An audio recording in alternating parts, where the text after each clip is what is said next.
Greetings from Barcelona. I'm standing in front of the building that inspired me to become an architect. But before I show it to you, it's important to understand what was going on design-wise and what made this building so revolutionary and still is when it comes to design inspiration of modern architecture. Let's take a look at the Barcelona Pavilion designed by Mies Van Der Rohe. Apart from the Art Deco, dominant styles in the 1920s architecture in the US were also Neo-Gothic, buildings that featured decorative finials, patterns, scalloping, and moldings with heavily arched windows, in addition to Baux-Arts, a movement featuring neoclassical French and Italian designs. However, none pushed the boundaries into the future of modern design as much as Mies did. This is the Barcelona Pavilion, designed by German architect Mies Van Der Rohe and interior designer Lilly Reich as a German pavilion for the 1929 International Exposition in Barcelona.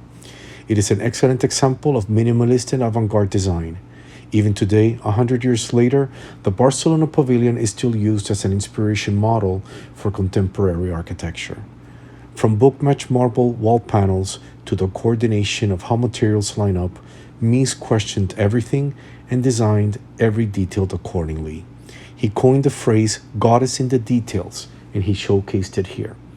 For example, the scoreline on the floor lines up to the center line of the column, which continues to line up with the scoreline in the stone wall panels. The columns are wrapped in stainless steel, which, by mirroring the materials around, they seem to disappear, challenging the typical oversized columns of the era. Mies also coined the phrase "less is more." And with that, he shaped the future of design, not only in architecture, but also in interior design, industrial design, and even fashion design. He changed the world forever by introducing us to a minimalist design. Mies even designed the furniture to complement the architecture of his pavilion. These are examples of a typical chair in the late 1920s. Cars were advancing in design and technology, and we were introduced to aviation.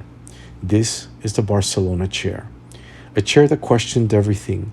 It defied proportions, materials, and style. A chair that is still made and probably one of the most reproduced, recognized, and sold chairs ever. Throughout my architectural studies, the Barcelona Pavilion became of paramount influence and inspiration. I learned that simplicity involves complexity.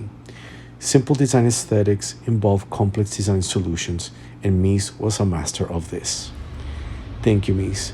A century later, the world is now catching up to you.